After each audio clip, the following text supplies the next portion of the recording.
no tiene las condiciones que ustedes de pronto han visto o se imaginan. Y él solamente está parpadeando. ¿Sí alcanzan a ver? De pronto apagando la luz acá. Está parpadeando, pero no está haciendo el movimiento tónico clónico generalizado que ustedes esperarían. Este bebé tiene una historia de una asfixia perinatal y el niño terminó convulsionando. Ustedes saben que convulsión pues, puede ser secuela neurológicas, retraso del desarrollo psicomotriz, y de allí la importancia de este tema de asfixia. Más que ustedes hacer digamos, es como despertándolos a entender que el factor de riesgo, que ustedes revisen todos los días conmigo, que se aburren bastante, es tratando de buscar las cosas que puedan favorecer a una asfixia perinatal, cosa que no le llegue oxígeno al bebé y que al final de cuentas no tengamos una mamá con un bebé con un diagnóstico tarde. Créanme que este es un diagnóstico de convulsiones después de como un mes. Porque es muy difícil hacer ese diagnóstico de convulsiones.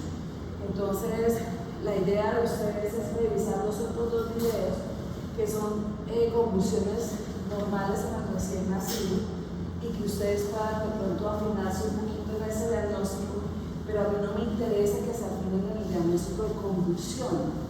Por eso mi charla de la hora va a ser 45 de asfixia perinatal. Y de esos 45 minutos es que ustedes detecten cuándo el niño se puede complicar con esto. Entonces, en esta charla vamos a repasar un poquito lo de la animación, va a ser muy poquito lo que repasemos, pero vamos a repasarlo y vamos a hablar sobre la asfixia perinatal siguiente. Entonces, los objetivos es que ustedes definan qué es la asfixia perinatal. El siguiente paso de los objetivos es el más importante. Y es lo que ustedes hicieron en la rotación conmigo. Aprender a identificar factores de riesgo. Identificar la historia y el examen físico de los niños posiblemente asfixiados. Y hacer las maniobras iniciales de atención. Casi si ustedes se dan cuenta, en una estudiante hace unos meses o hace unos años, me dijo, doctora, entonces con recién nacidos nosotros somos planitólogos. Pues sí. Porque la atención de un neonato se debe hacer en una atención con cuidados intermedios o intensivos neonatales. Pero si usted sabe cómo manejarlo, incluso si se encarta con esa mamá, la remite, ¿cierto? Y la atención se haría donde se debe hacer, ¿cierto? Pero muchas veces, por ejemplo, yo trabajé, recién llegaba al lugar, trabajé en Colorados. Y en ese instante fue que llegó el expulsivo del prematuro, pues es un momento en el que uno le toca actuar y debe saber cómo actuar. Siguiente. Decíamos en la animación que el 90% de los recién nacidos, ¿se acuerdan de una pirámide que yo colocaba al contrario, colocando su vértice hacia abajo? El 90% nacen solitos, o sea, ellos no necesitan ni siquiera que los toquen ni nada, ellos de una vez lloran. Pero hay un 10% que necesita que nosotros le apoyemos.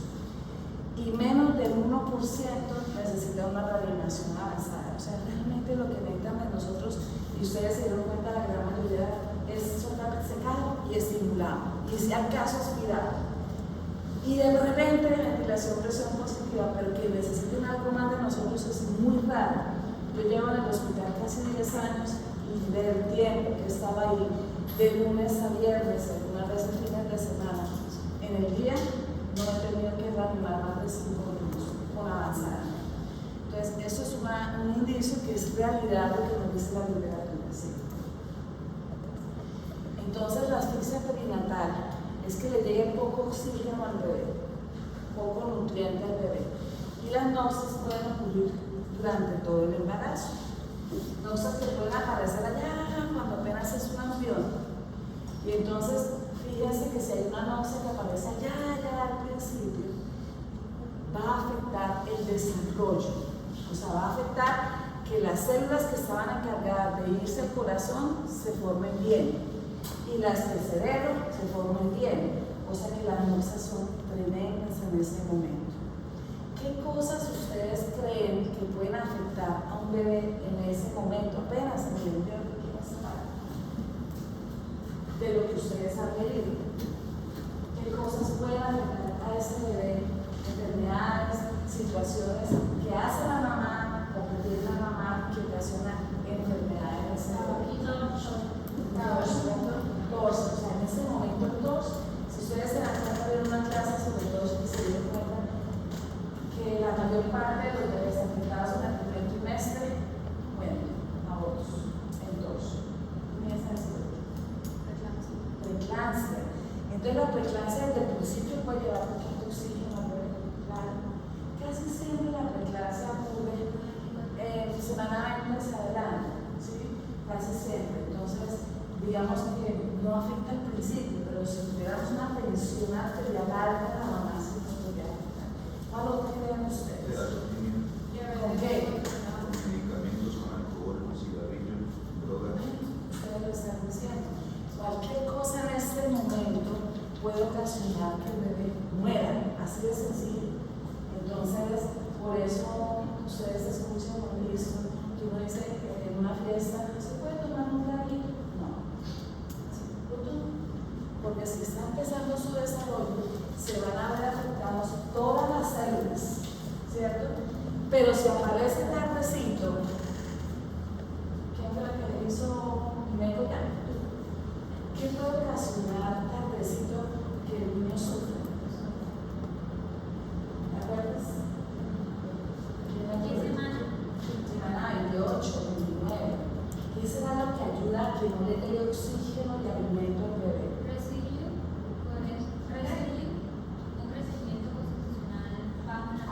¿Por qué será eso? Porque tienen, por ejemplo, problemas en la placenta. Entonces, cada momento va a tener una posibilidad de noxa o de lesión sobre el bebé. Pero la lesión aquí afecta desde el mismo formación. La lesión aquí, después del segundo trimestre en adelante, va a afectar ya no la formación de sus tejidos, sino va a afectar su crecimiento. Y ya lo digo, el crecimiento. Entonces, chicos, todo esto puede afectar el momento de nacer. Entonces, vamos a llegar al parto. Y en el parto, nosotros tenemos lo normal. Lo normal es que empiece el trabajo de parto. ¿Y qué es el trabajo de parto? Es abrir puerta al bebé para que se nazca. ¿Y qué es abrir puerta? Que la mamá empiece contracciones arriba, bajen las contracciones y traten de como bajarlo, ¿cierto? Pero aparte de todo, que empuje la puerta para que se abra, se dilate y para que se adelgace la puerta, que sería el bordamiento.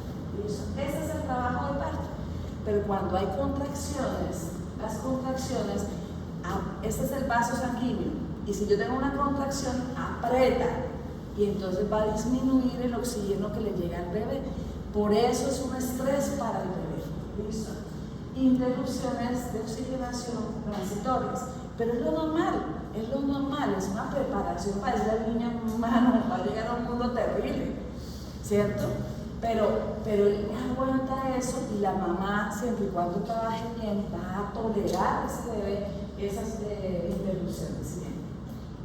¿Quién alimenta al bebé? La placenta. La placenta que debe estar insertada, ¿dónde? ¿Dónde debe estar la placenta para que no vaya a sufrir ese bebé? Arriba, en el fondo. Entonces, si está ubicada en otro lado, puede ser que se salga antes, puede ser que haya sangrado. Y entonces, si está, por ejemplo, abajo, en la puerta, o sea, una placenta previa, ¿qué va a suceder? Sale primero ella que él. Entonces, ¿qué va a suceder con el bebé y su oxigenación? Porque no tienen quien oxigene. Entonces, todo eso es para ubicarlos en factores de riesgo. Así es. Entonces, chicos, la placenta cumple dos funciones: oxigenación y alimentación. Y una oxigenación alterada, si yo tengo una mamá que está enferma pulmonarmente, pues no le va a pasar tampoco buen oxígeno al bebé, ¿cierto? Como es, por ejemplo, una mamá con asma, con neumonía, en la época del COVID. Y aparte de si tenemos una alteración en la placenta, no va a perfundirlo bien, no le va a llegar oxígeno y puede sufrir de esto. ¿Sí? Todo eso para decirle a grosso modo las causas de la asfixia perinatal, que la vamos a ver más desglosada adelante. Cuando tú tienes hipotensión en la mamá, cuando están en cesárea y nos dicen, está hipotensa la mamá, mira chicos, ahí está llegando menos oxígeno al bebé. Cuando tenemos anemia en la mamá, por eso ustedes ven el cuadro hemático, porque se ha visto la asociación entre anemia y retrasos del desarrollo psicomotriz y problemas neurológicos en el bebé. Y anemia en la mamá, repercusión en el bebé. Por ejemplo, mamá con epilepsia, si ella convulsiona, entonces, ¿qué es lo que pasa? Llega menos oxígeno a su cuerpo, pero su cuerpo forma parte del bebé. Ahora, alteraciones en la placenta, alteraciones en el cordón umbilical. Nosotros hace un año, a principio de año, presentamos qué tan importante es el largor del cordón umbilical, las características del cordón umbilical, porque al final de cuentas usted lo que está viendo es el medio por donde llega el oxígeno y la alimentación del bebé. Ahora, si usted tiene un bebé que tiene una nosa desde el principio, si está enfermo desde el principio, usted tiene que ver cómo cualquier cosita lo puede afectar. Un niño desnutrido, ustedes lo han visto en sus rondas, en sus rotaciones. Un niño desnutrido no aguanta todo lo que aguanta un niño sano. Una infección lo acaba, ¿cierto? Entonces, todo esto puede ocasionar que no llegue oxígeno bien y que el niño pueda presentar asfixia, ¿sí? Entonces, mire, eso es una lista grandísima. A mí no me interesa que ustedes se la aprendan. Eso es lo que entiendan, que si usted ve, por ejemplo, en el caso de la mamá, una mamá con anemia, a la pilas, porque ese bebé no les va a aguantar. Ya viene con una menos, que es hipoxia, y lo dijiste hace un ratito, no crecen bien, ¿cierto? Y cualquier cosa que les caiga encima, es como cuando uno está enfermo y le cae otra cosa encima, pues lógicamente va a ser peor y la salida de ese proceso va a ser difícil. Por ejemplo, en fetales, embarazos generales. Entonces, si usted tiene un embarazo que está alimentado por una sola placenta monoporial, entonces imagínense si se desprende la placenta cuando el primer niño nazca. ¿Ves lo grave que es? O por ejemplo, estamos aquí en placentarios, resulta que el niño empezó por trabajo de parto, usted mete el dedito a ese tracto vaginal y se rompió membranas, salió líquido y de repente usted empieza a sentir como una culebrita allá adentro del cordón. Entonces, imagínense ustedes lo que está sucediendo. Esa es la cabeza del bebé, préstame tu mano aquí, ven. Una pelvis. Ese es el bebé, pero si se rompe membrana sale líquido y ella tiene aquí el cordón. El líquido se salió, pero se salió el cordón. Y mire lo que está haciendo la cabeza, empujando hacia abajo. Entonces la cabeza va a comprimir el cordón umbilical. Entonces todo eso puede ocasionar que el niño nazca. Vengamos. Hace unos días, no sé si por alguno de ustedes lo vimos, una mamá primigestante que el trabajo de parto puede durar de 12, 24, 48 horas, ¿sí? Y duró 3 horas. Con algunos de ustedes lo comentamos. Un parto precipitado, 3 a 5 horas una primigestante, eso es una locura. Entonces todo fue muy rápido y entonces el niño no se acopla a los cambios que están sucediendo. O por ejemplo, en vez de tener 3 contracciones, arriba, la sistólica, en vez de tener 3 contracciones en 10 minutos, tiene 5 o más. Clave porque no deja ni recuperarse. Entonces, chicos, es que ustedes miren la historia de la mamá, lean los factores de riesgo que le está diciendo la mamá en medio de sus controles prenatales. Yo les he dicho a ustedes, diabetes gestacional me parece de las cosas más complicadas, porque es un niño terreno, pero se comporta como un prematuro en casi todo. Y entonces las náuseas son grandísimas. Entonces, cuando usted ve todos esos factores de riesgo, ustedes lo analizaron en la rotación. Por ejemplo, estos 2 últimos, no controles prenatales. ¿Cuántos vieron ustedes de los niños que vieron allá en el hospital que ninguno hacía controles? Todas, con una serie de cosas brillantes, ¿cierto? Que no tienen anemia, casi todas. Entonces estamos en el hospital, yo siempre he pensado que es una bomba de tiempo. Es una bomba de tiempo. Una bomba de tiempo que es muy, bueno, Dios nos pone donde podemos ayudar, pero realmente es una bomba de tiempo para nosotros. Siempre.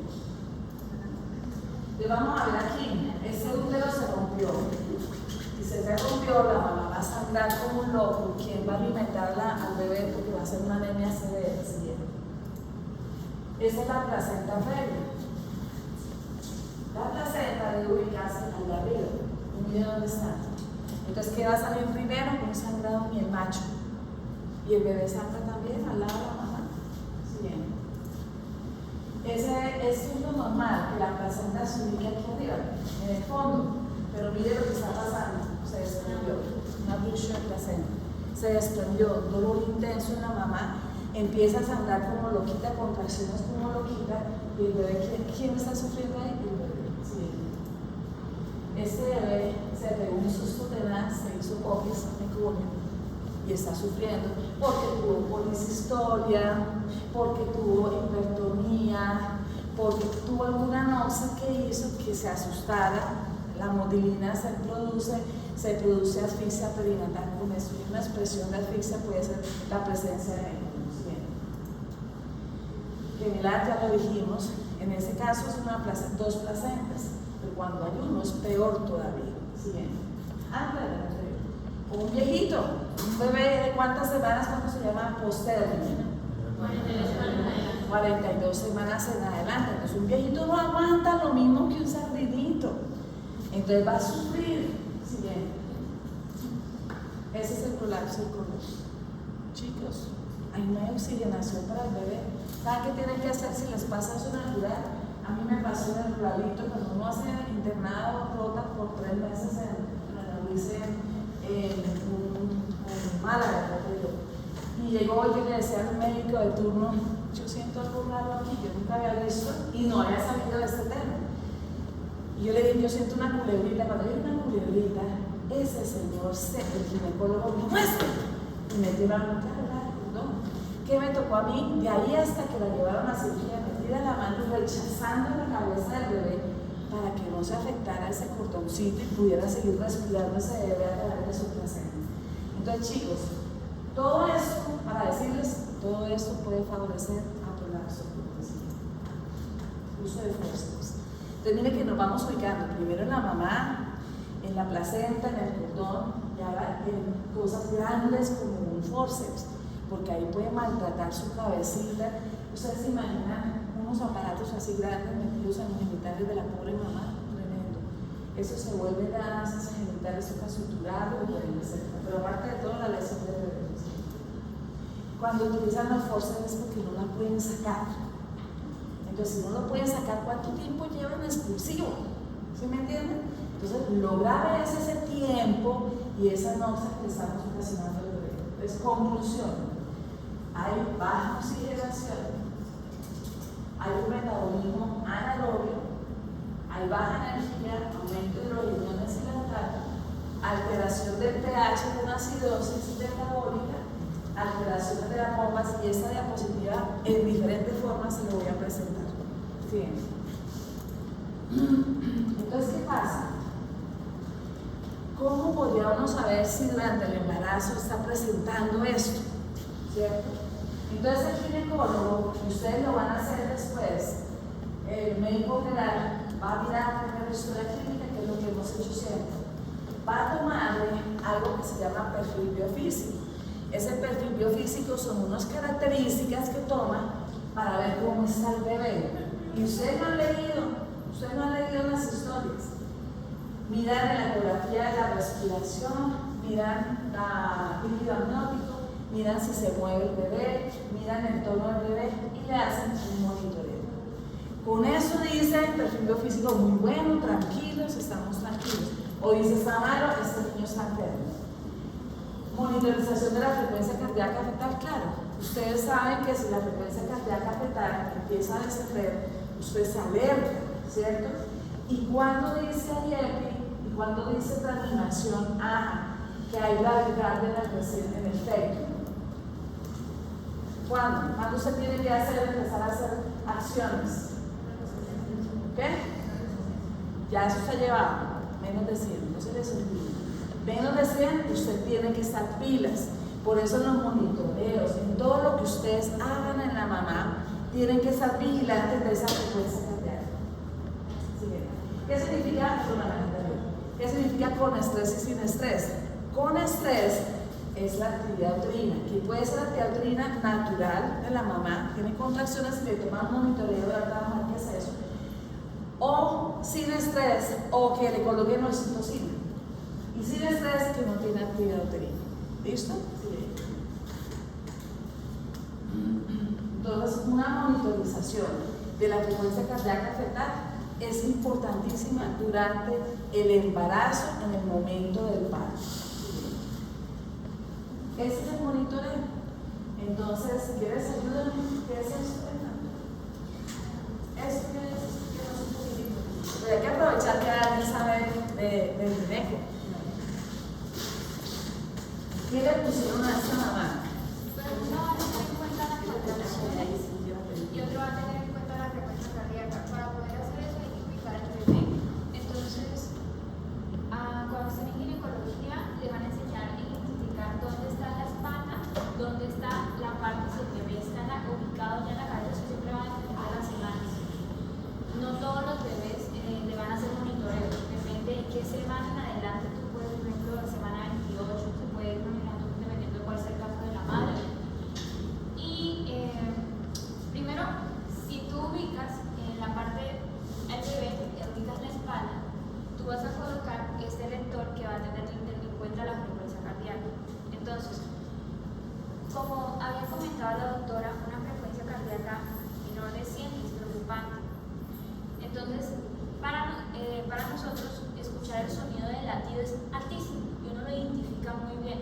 Y este monitoreo enseguida tiene en cuenta la frecuencia cardíaca, que va a estar más arriba de 100, normalmente cuando yo lo colocaba 120, y el otro va a ser de las contracciones. Entonces vamos a poner dos cosas.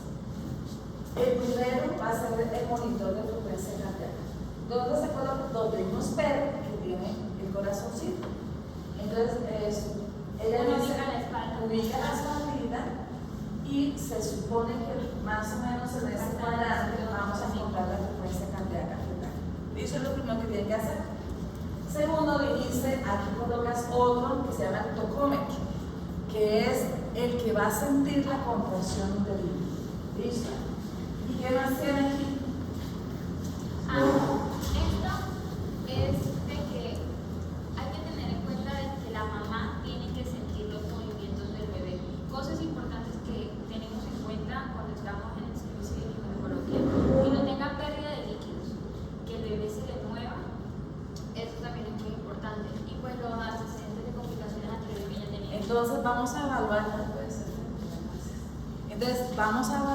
con el monitoreo fetal 3 parámetros, lo dijo su compañero. 1, movimiento fetal. Entonces la mamá va a tener como un lapicero en la mano y nos va a apretar el lapicero y nos va a decir, se movió. Ya nada, porque es importante eso. Se movió. Segundo, vamos a hacer un monitoreo de frecuencia cardíaca. Y tercero, las contracciones y su igual, o sea, lo que es actividad uterina. ¿Listo? Eso se conecta a un aparato y él lo va registrando en un papel siempre. Y ese es el papel. Lo ponen allí y lo empiezan a pasar en 20 minutos. Y esto es lo que van a obtener: frecuencia cardíaca fetal, las rayitas que ustedes ven allí, yo lo exageré un poquito, que es el movimiento, cuando ya se hace, aparece en el papel eso. Y esto que está abajo es la actividad uterina. ¿Listo? Esto es la ayuda para el ginecólogo para saber cómo está el bebé. Si yo tengo una frecuencia cardíaca que oscila entre 120 y 160, ustedes aprendieron que eso es lo normal del niño recién nacido. Eso está normal. Ya vamos a ver que no es normal. Y también que hay que dar 3 contracciones en 10 minutos para decir que está con estrés o que tiene actividad uterina. Entonces,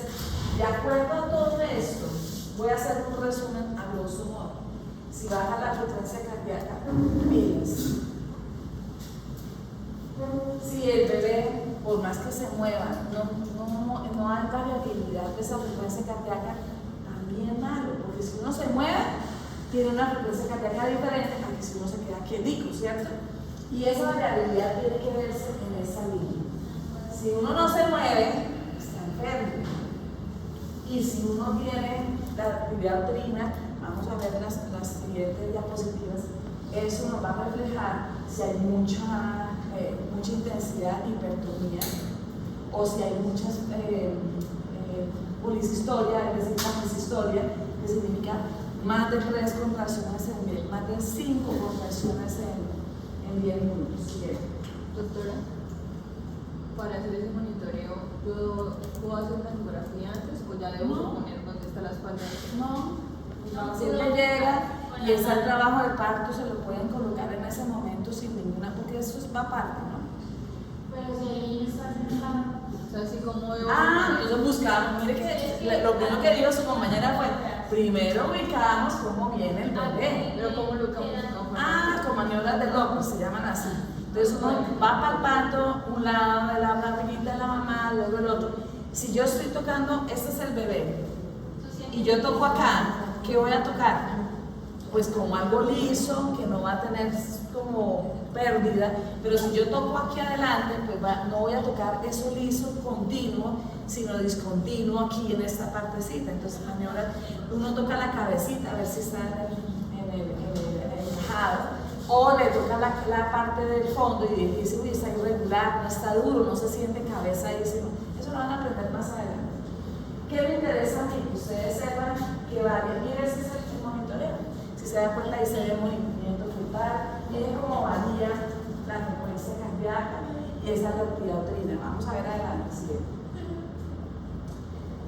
Imagínense ustedes este monitoreo y baja la frecuencia cardíaca a 60. ¡Terrible! Entonces son 3 parámetros, lo van a aprender adelante. Solo que quiero que ustedes se den cuenta que lo que ustedes hacen en gineco es supremamente importante. Miren eso, si vieron lo anterior, ¿no? Que eso se movía así como un loquillo. Mira aquí, muy baja variabilidad, como que algo le está pasando a ese bebé. ¿Listo? Bien.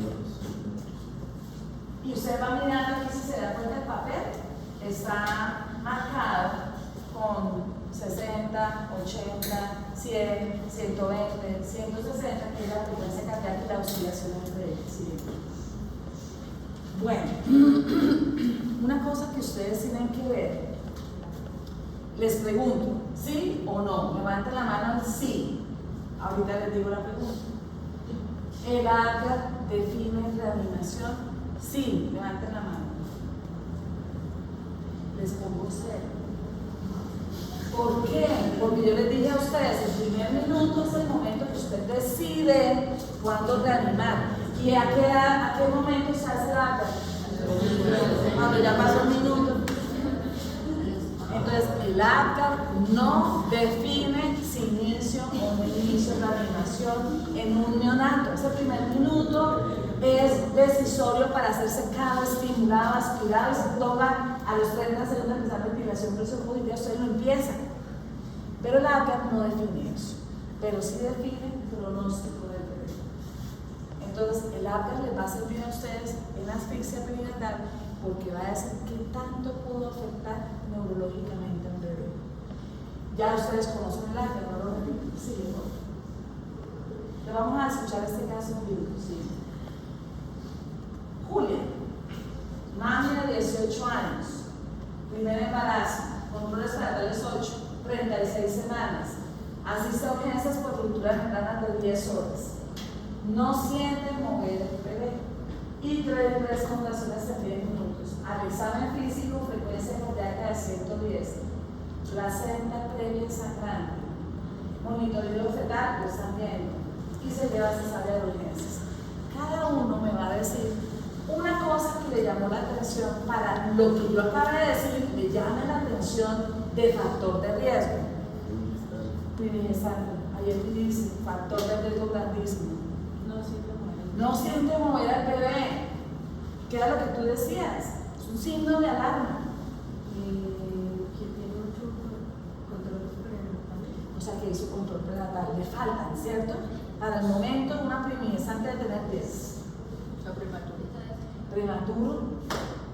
El prematuro la lleva, chicos. Doctor. Posible desprendimiento del placenta. Claro. Placenta puede sangrar como un loco. Doctor. Que dice que lleva 10 horas. Se salió el líquido. Hasta puede tener prolapso del cordón. Doctora, otro. Que el monitoreo fetal está en Ah, que el monitoreo fetal está como bueno. ¿Qué más? En el ayuntamiento es menor de 20 años. Menor de 20 años, es un adolescente. Chicos, esa es la historia de lo que tenemos todos los santos días en el hospital de Florida. Y diagnóstico, sufrimiento fetal agudo y mando para dar cesárea. Pero es que la cesárea soluciona la nox aguda, pero ya el daño puede estar hecho, entonces pueden hacer mal. Y este bebé es el que puede necesitar de pronto reanimación avanzada. Miren ese monitoreo. Pasa la contracción e inmediatamente desciende la frecuencia cardíaca. Aquí no veo ningún movimiento fetal. Siguiente. Sigamos. ¿Quién me ayuda a leer? Masa recién nacido, peso de 2.8 kilogramos, frecuencia cardíaca de 54 por minuto, no respira. Hachos ahí. ¿Qué le llama la atención? ¿Cuánto debería estar? Más de 100. Sigue. Entonces sí, no respira. Saturación de oxígeno de 30. Hasta ahí. ¿Qué harían ustedes con este bebé que nace así? Tú dices oxígeno. ¿Qué es eso de oxígeno? Porque no entiendo. Suplementar con oxígeno. Primero se tiene que dar la carne, poner en cánula y poner la tienda para que el niño. Ah, pero mira lo que está diciendo acá, doctor. Le vas a poner oxígeno fluido libre al que no respira. Secarlo para estimular. Estimula, secas y sigue igual. ¿Cuál es la siguiente indicación? Ventilación, presión positiva. Siempre, acuérdense que la parte respiratoria mandan el recién nacido y por eso usted empieza con ventilación. Así la frecuencia cardíaca se baja. Usted empieza con ventilación, presión positiva. Y después de 30 segundos hace el Mr. Sopa, o sea, reevalúa si lo está haciendo bien. Y si no lo está haciendo bien, corrija. Y si lo está haciendo bien, pasa al siguiente plan. Porque si tiene la frecuencia cardíaca de 54, está diciendo menos de 100, tendrá que intubar, dice ayer, y dice la AJA, intube y empiece masaje cardíaco. ¿Listo? Si yo estoy con solamente paro respiratorio, ¿cómo cantaría uno? La ventilación, ventila qué? Ah, sí, uno. Ventila, 2, 3, ventila, 2, 3, ventila, 2, 3. Y si está con paro cardiorrespiratorio, cardio, y tiene que hacer masaje cardíaco, o sea, menor de 60, usted va a tener que utilizar ventila y 1, y 2, y 3. Ventila y 1, y 3. Sigue repasando. Bien, este bebé habla al minuto de 2 y a los 5 minutos de 3. Le hicieron ventilación, presión positiva, lo intubaron, le hicieron compresiones y acuérdense que la relación es 3-1, ¿cierto? Adrenalina y a los 10 minutos frecuencia cardíaca de 100, pero no respira. Miren esos gases. ¿Cuántos son los gases normales? 7. Imagínate, es ansiedad. Terrible, ¿no? Entonces, vamos a hacer una lista de problemas que tiene este bebé desde que empezó el problema. ¿Qué problema le ven principal? El peso del peso. No le asusta. Usted conoce un latido que es prematuro, que tiene ruptura de membranas y riesgo de infección. Dijeron que es un bebé que reanimaron, ¿cierto? Y dijeron que había una asfixia pulmonar. ¿Listo, chicos? Todo eso lo acabaron de decir con todo lo que dijeron hace un rato. Entonces, mis amores, esta es nuestra historia de la asfixia. Pero esto es sencillito, súper fácil. Hay pacientes que están de verdad complicados. Entonces, ¿qué es la asfixia? Una agresión producida al feto por falta de oxígeno y perfusión tisular, que produce acidosis láctica e hipercapnia, alteraciones neurológicas y alteraciones multiorgánicas. Si bien, yo les dejo la charla, chicos. Miren que el recién nacido prematuro es más porcentaje de presentación y eso está relacionado con el desarrollo del cerebro. Y a mí lo que me interesa es que ustedes sepan, yo tuve una amiga, una compañera de estudio, salimos del colegio y nos volvimos a ver y me encontré con una china en la cafetería del hospital universitario cuando estaba haciendo la residencia. Ella con un bebé de unos 40 kilos, ¿sí? Tendría unos 7 añitos, 8 añitos ese bebé, y él en los brazos de él, con una parálisis cerebral tenaz. Lo reanimaron, se sintieron orgullosos de una reanimación como de 4 horas. Y lo que tuvieron fue un bebé con una parálisis cerebral secundaria a eso. Entonces, ni tanto que queme al santo, de reanimar hasta, no, dice la literatura que no, si no ve respuesta en 20 minutos, pare, porque lo que está dejando es puras secuelas. Y esta patología sí que deja secuelas siempre. Esas son las secuelas, desde una discapacidad para aprendizaje hasta las otras dos que son graves. Doctora, una pregunta. Si yo decido parar a los 20 minutos porque el bebé no salió, es decir, se murió, ¿a mí me pueden demandar por haber parado? Pero mire, yo siempre he pensado, a muy diferencia de mucha gente, a mí me parece que el papá y la mamá, la mamá está ahí con uno, porque es que si está en un parto, ahí está la mamá. Yo generalmente le voy diciendo a la mamá, mamá, el bebé está muy grave, mamá, no somos capaces de sacarlo porque está muy grave. Cuando tú hablas con la mamá y le dices que no salió adelante, pero cuando dejas es decir, que ni siquiera le informas a los papás que está grave el bebé, es diferente. Y segundo, tú ya cumpliste. O sea, ¿qué es lo grave que yo he hecho para atrás, doctor? Lo grave que yo he hecho para atrás es que usted no hable de los factores de riesgo que tiene esa mamá. Que cuando usted vea a la mamá y vea que una placenta previa, nadie le explica al paciente, a la mamá, y la pasan a la cirugía.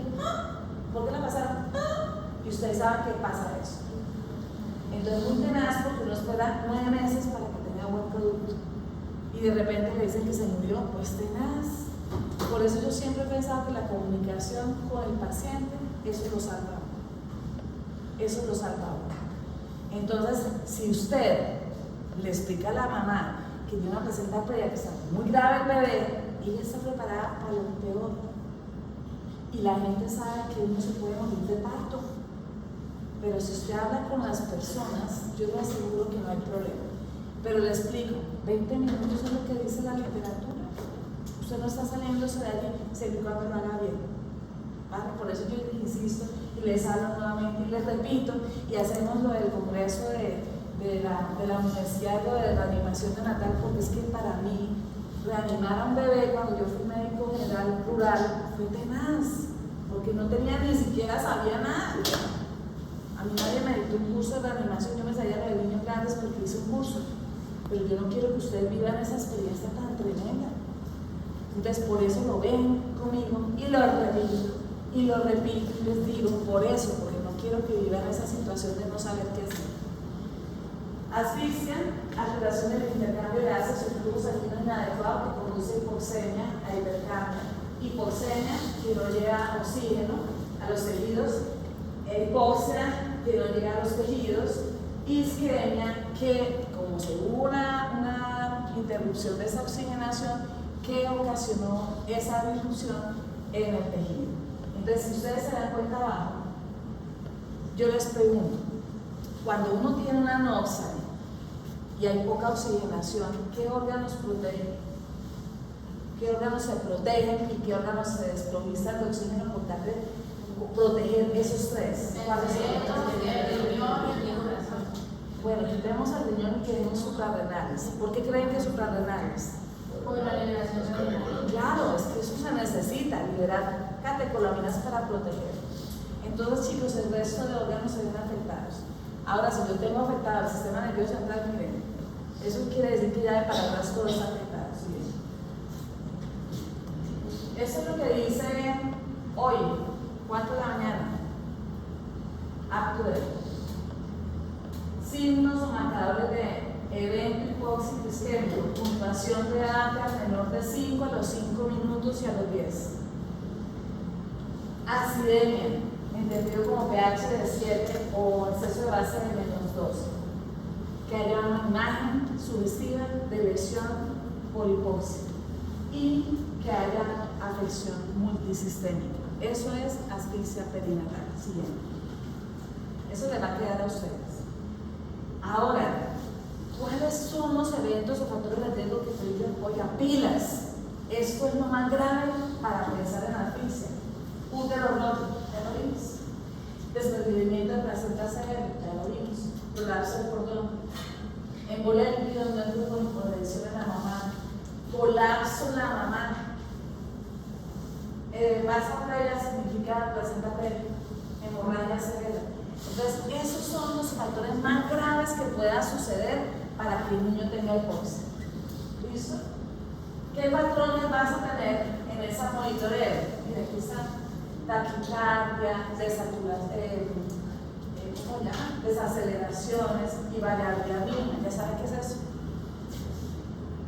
Y lo que es hallazgos con imágenes con resonancia magnética en los recién nacidos, que diga que sí se ve.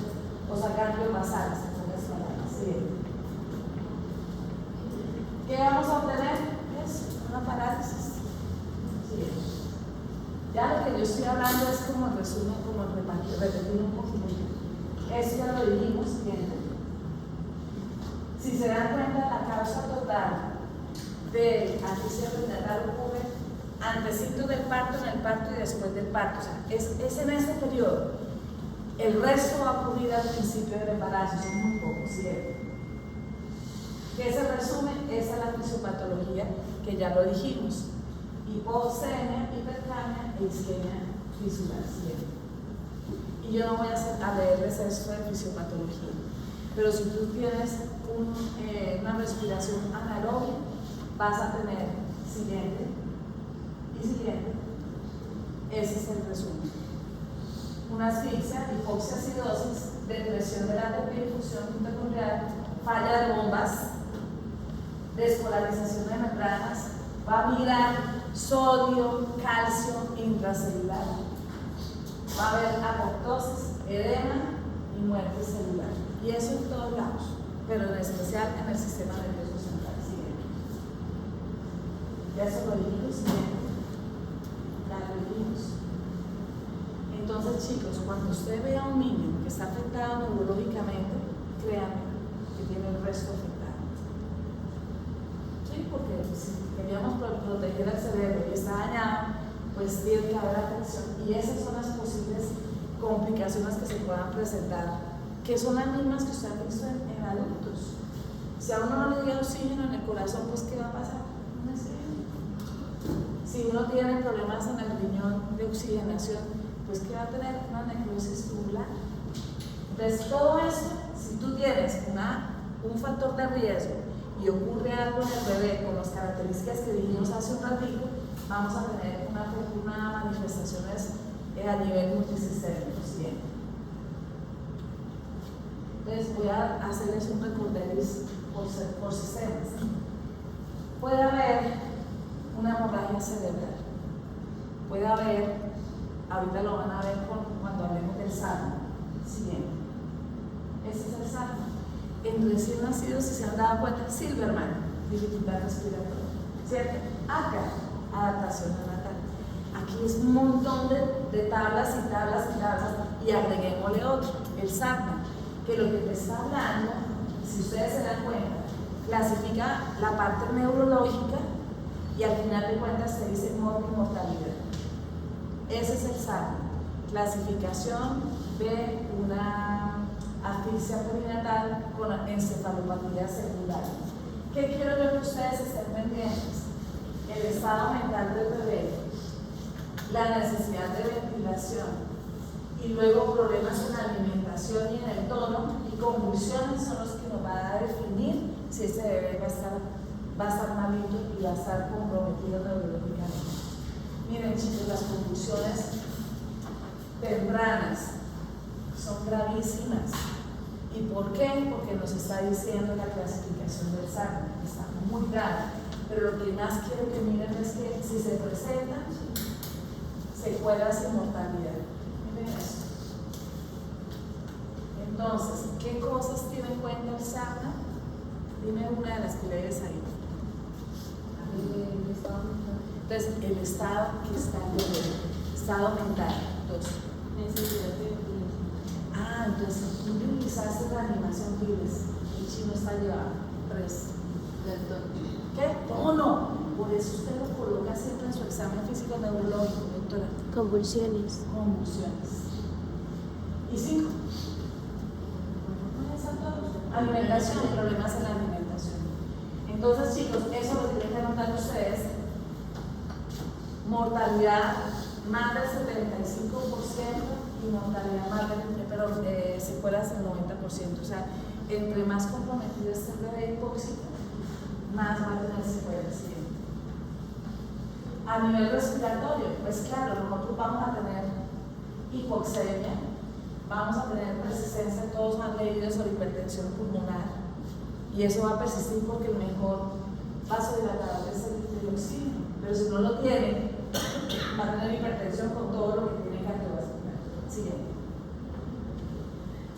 Cardiovascular, un infarto, le puede dar eso a los recién nacidos. Siguiente. En las vías urinarias. Por eso, en la parte cardiovascular, usted tiene que estar monitorizado, frecuencia cardíaca, tensión arterial, saturación permanentemente. Y por eso usted aquí en la parte renal tiene que estar pendiente de la diuresis. Está pendiente de los trastornos hidroelectrolíticos y de la función del riñón y reajustar dosis, porque si uno tiene insuficiencia renal, tiene que reajustar dosis de todo. Yo invadí demasiado este bebé, toca poner antibióticos, toca reajustar a la edad gestacional y a la función renal. ¿Sí? Digestivo. Lo primero que se afecta cuando tú tienes hipoxia es el tracto gastrointestinal. Si se afecta, que no hay comida, se empieza a vomitar. Y van a ver una clase más adelante, se llama enterocolitis, que es un factor de riesgo. Entonces, pilas, hay que estar pendiente de qué come y cómo es la característica del meconium del vómito. Sí. Mire, si se afecta un hígado que está inmaduro, puede tener sangrados por todos lados. Hipoglicemia, ¿sí?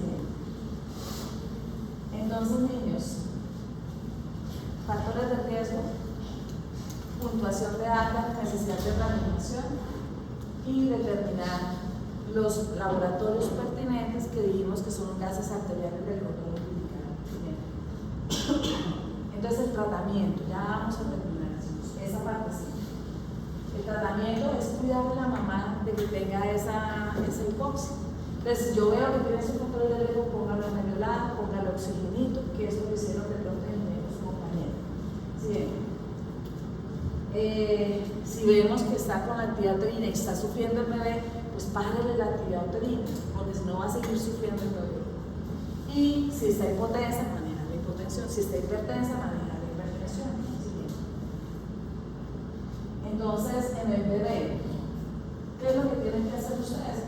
Pues hacer el diagnóstico, mirar todos los sistemas, pedirle los estudios de acuerdo a la función renal, función hepática, y este bebé de lógica vas a tener que hacer un seguimiento y una monitorización que no lo vas a poder hacer en un hospital de primero, segundo, tercero, en una unidad de cuidados neonatales. ¿Sí? Todo eso hay que hacer.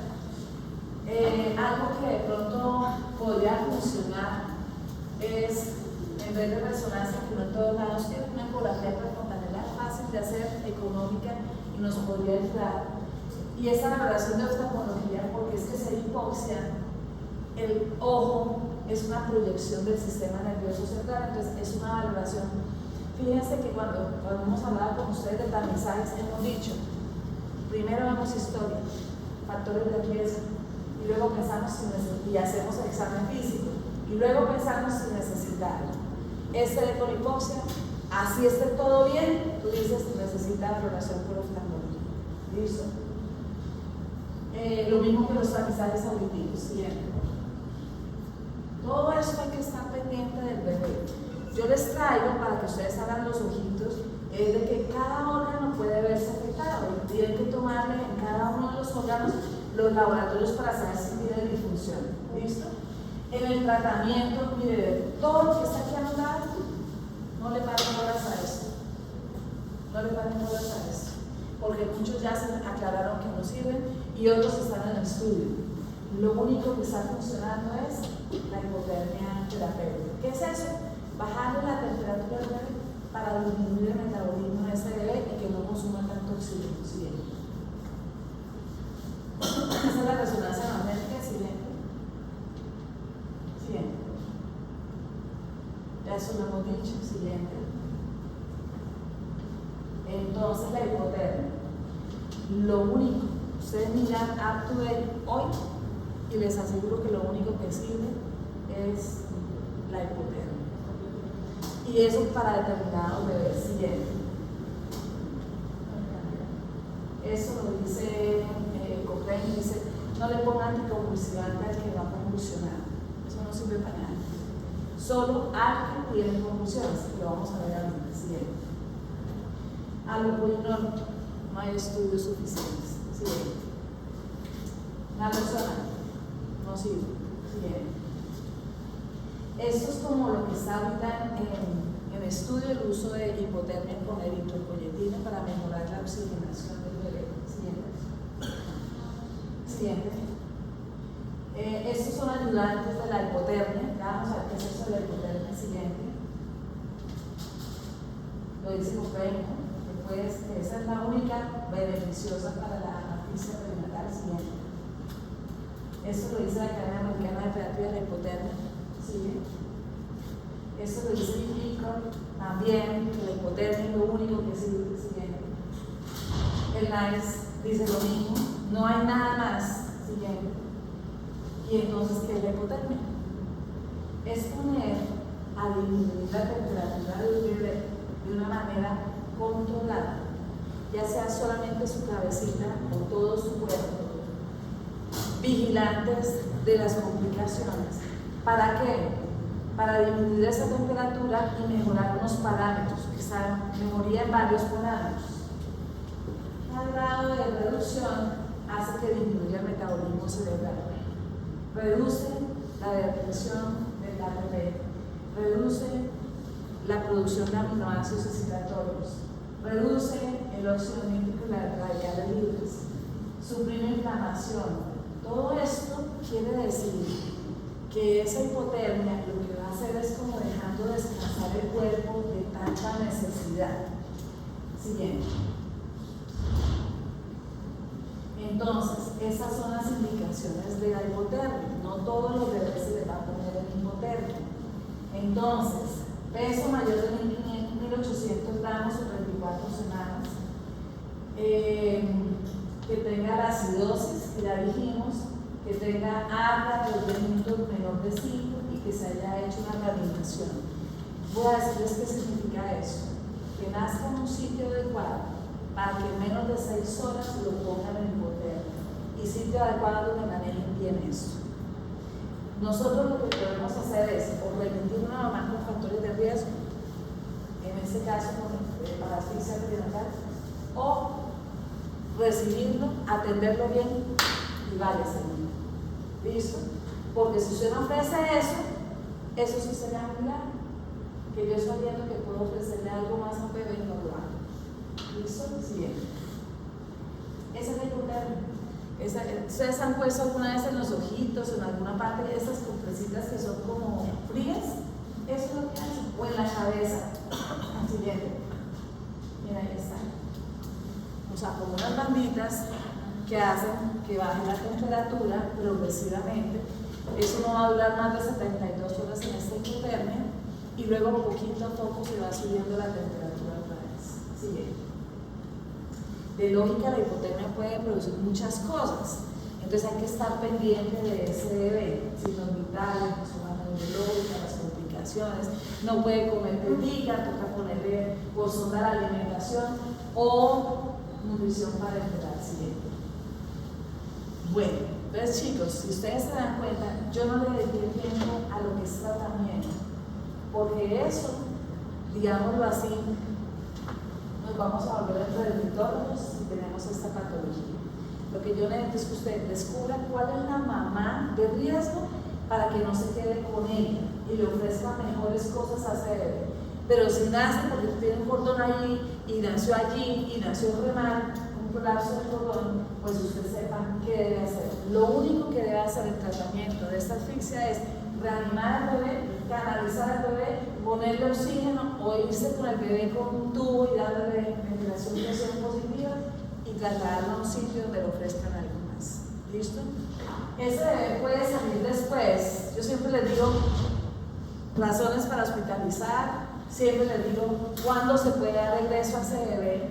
Entonces, cuando el bebé esté hemodinámicamente estable, cuando gane peso, cuando ya no tenga complicaciones, cuando los padres estén entrenados para poder recibir ese bebé en casa y cuando tenga todas las órdenes para seguimiento ambulatorio.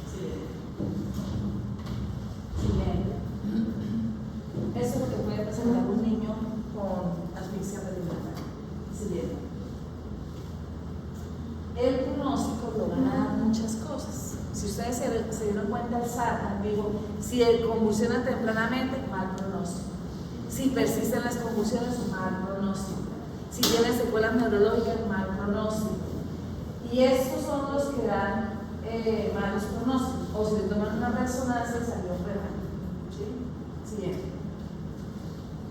¿Dudas hasta aquí? Ya no nos quedan tal vez 5 minutos más. Esta clase es larga porque a mí sí me interesa que ustedes caigan en cuenta de los factores de riesgo.